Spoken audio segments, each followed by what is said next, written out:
सबसे पहले आप लोग सभी कोई जानते हैं कि वेद विद्या सर्वोत्तम विद्या है, तो सभी कोई मालूम है सबको। आज हम परंतु ये वेद विद्या आपको मिली कहाँ से? वेद महोत्सव 2022। क्या यह वेद विद्या नित्य है, अनित्य है, क्या है? इस विषय में हम लोगों को जानना चाहिए, क्योंकि हमारे गुरु जी कहते हैं कि वेद नित्य है, वेद अपौरुषेय है, आदि आदि कई बातें बताते हैं। और कुछ ऐसे भी विद्वान हैं जो कहते हैं कि वेद नित्य नहीं है, वेद पौरुषेय नहीं है, वेद पौरुषेय है। दोनों की बात हम लोग करते हैं और फिर एक नतीजे पर पहुंचते हैं, एक सिद्धांत पर पहुंचते हैं कि वास्तविकता क्या है। हमारे आचार्य कहते हैं यस्य निश्वसितम वेदाः यो वेदेभ्योऽखिलं जगत् निर्ममे तमहं वंदे विद्यातीर्थम महेश्वरम। सायणाचार्य जो वेद के भाष्यकार हैं, उन्होंने इस श्लोक को दिया है। वो कहते हैं ये जो वेद हैं उस परमात्मा के निश्वास भूत हैं। तो हम लोग कब तक जिंदा रहते हैं? जब तक हमारी श्वास चलती रहती है।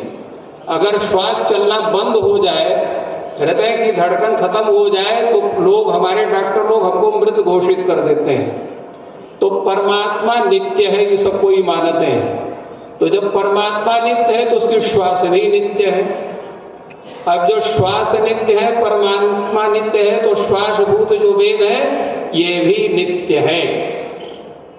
ये एक बात है। अब जो कुछ लोग मानते हैं कि वेद नित्य नहीं है, वेद अपौरुषेय है, कि संसार की जितनी कृति हैं किसी ने किसी ने बनाया है, बिना बनाए हुए कोई वस्तु हो नहीं सकती है।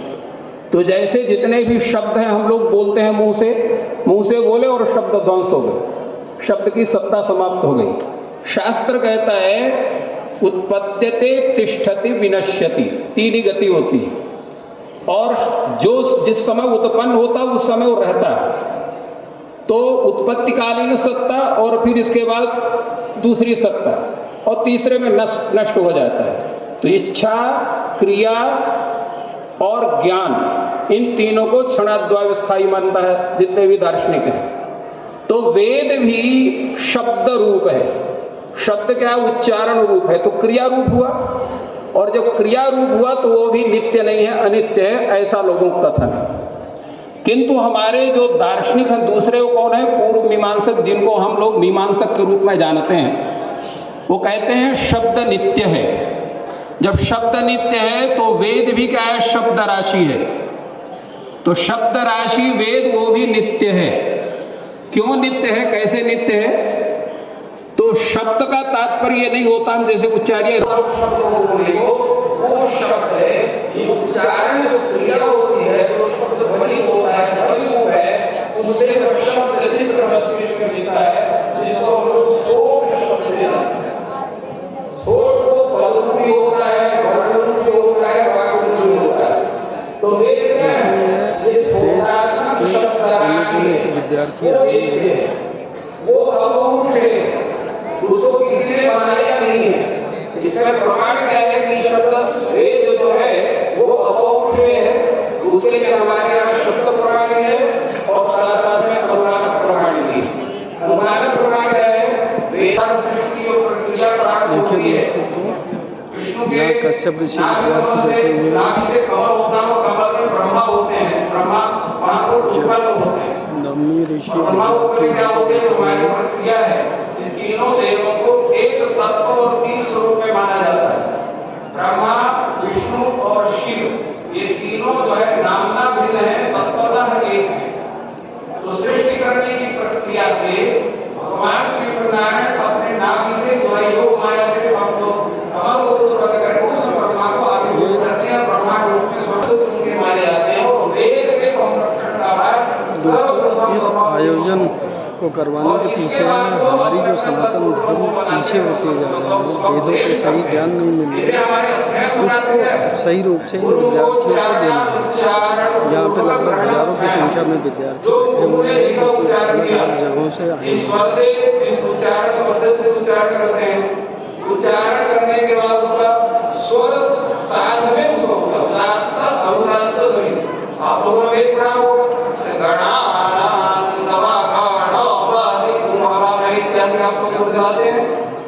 ये स्वर संचालन की जो प्रक्रिया है, ये प्रक्रिया वही ब्रह्मा के द्वारा प्रारंभ करके पढ़ा है। बताइए, स्वर के साथ पढ़ा है ना?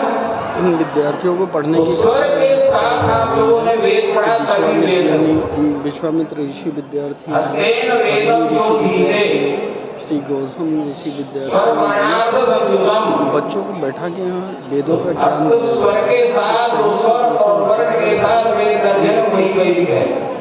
तावत अवैदिको विद्वान यावत स्वारम न विंदति, तब तक वह वेद है। भाषाहीनम विरोधीते स्वरवर्णार्थ, स्वरवर्ण से भी जो अध्ययन करता है वो वैदिक नहीं माना जाता है। तो इस तरह से बताएं।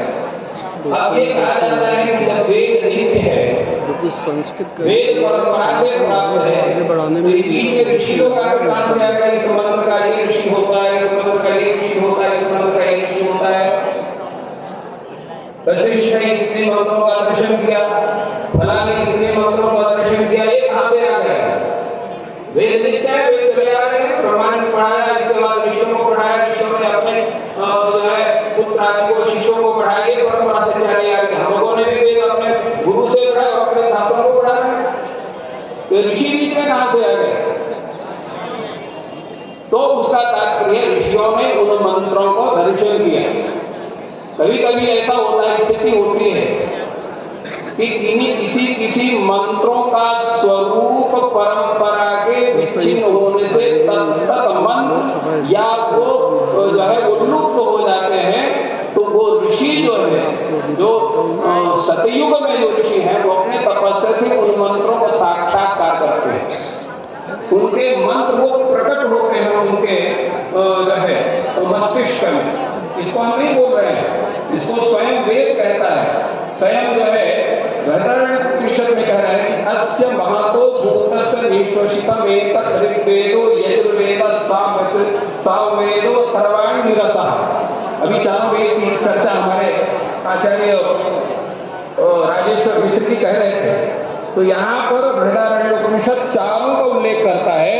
ये संपूर्ण जितने वेद हैं, ऋग्वेद, यजुर्वेद, सामवेद, अथर्ववेद, ये भगवान के श्रीमन्नारायण के ये श्वासभूत हैं। और साथ साथ में निरुक्त जो अभी ऋषियों की चर्चा हम कर रहे थे, साक्षात वेदम च वेदांगानि च बिल्मम भिल्मम भाषणम इति वा।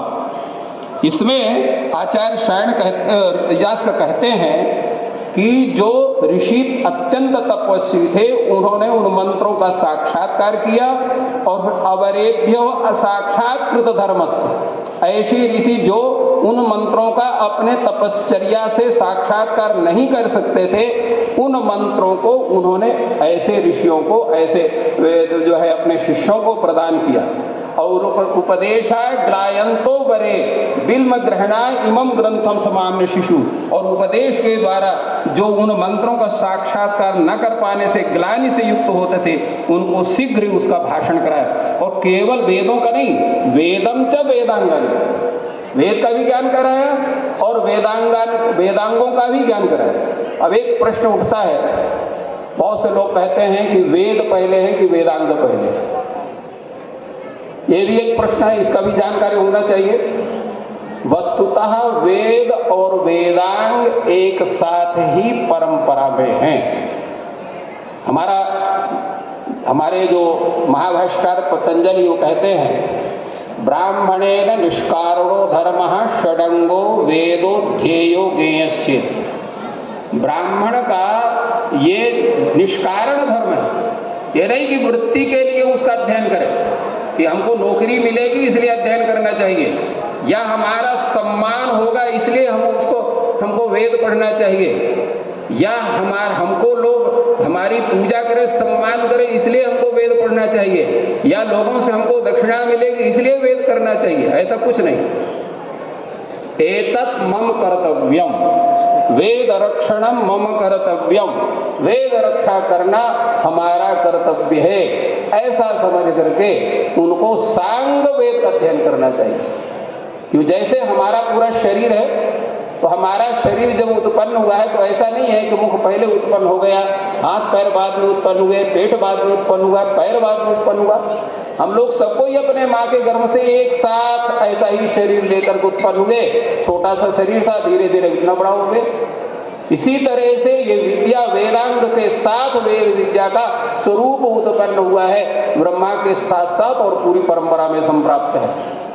और इसलिए ये जो है इनके विषय में ये कहा जाता है, वेद के विषय में भी, ये संपूर्ण विद्या का संरक्षण का भार भी इसीलिए ब्राह्मणों को दिया गया। वास्तुतः देखिए, आप लोग फिर सुन नहीं रहे हैं तो हम फिर सुनाएंगे नहीं, बंद कर देंगे। आपस में आप लोगों को बात नहीं करनी। अब आप लोगों से हम एक बात कहने जा रहे हैं, उसको समझिए। हमारे समाज में 4 वर्ण बतलाए गए। क्यों, किस लिए बताए गए हैं 4 वर्ण? 4 वर्ण या इनको क्यों बनाया गया है? इनको एक एक कर्तव्य के संरक्षण के लिए। पहला कर्तव्य क्या है? समाज के और राष्ट्र की सुरक्षा का भार किसी को होना चाहिए। फिर संपूर्ण अर्थव्यवस्था का संरक्षण का भार किसी के पास होना चाहिए। फिर जितनी कलाएं हैं उनके संरक्षण का भार भी किसी के पास होना चाहिए। होना चाहिए कि नहीं होना चाहिए? अगर किसी एक चीज को आप छोड़ देंगे तो उसका सुरक्षा हो सकती है, और अगर एक चीज का सुरक्षा का भार आपको दे दिया है तो अच्छे ब्रह्मचारी, धर्मचारी, मेधावी, श्रोत्रिय, देखिए कितने प्यारे गुरुकुल के विद्यार्थी। इसका मतलब हम आप लोगों को बता रहे हैं, ये विद्या ब्राह्मणों के माध्यम, वो कहते हैं विद्या हमें ब्राह्मण माध्यम।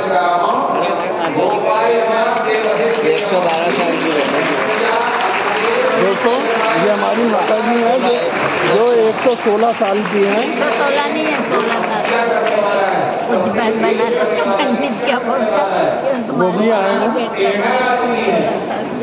और से भी ले लो, आती ले लिया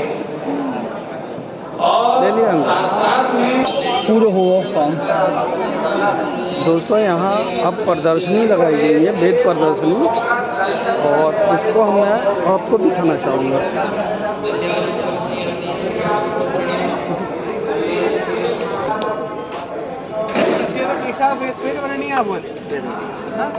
दोस्तों, सबसे पहले हम इस प्रदर्शनी में आए हैं। यहाँ संस्कृत वस्त्र प्रदर्शनी में है, और आपको मैं दिखाता हूँ कि यहाँ क्या क्या है। और ये दुकान वाले भैया से भी बात कराता हूँ। भैया, इसके बारे में थोड़ा आप बताएं। नमो नमः। संस्कृत भारत्याः मालवा प्रान्तस्य अत्र वस्तु प्रदर्शनी अत्र निर्मितमस्ति। अखिल भारतीय वेद महोत्सवे वस्तुमाध्यमेन संस्कृतभाषायाः प्रचारः प्रसारः कथं भवेत्, एवम् अस्माकं लक्ष्यम् अस्ति। मया सह अस्ति लोकेशजी महोदय, एवं सर्वं इदानीं वदिष्यति।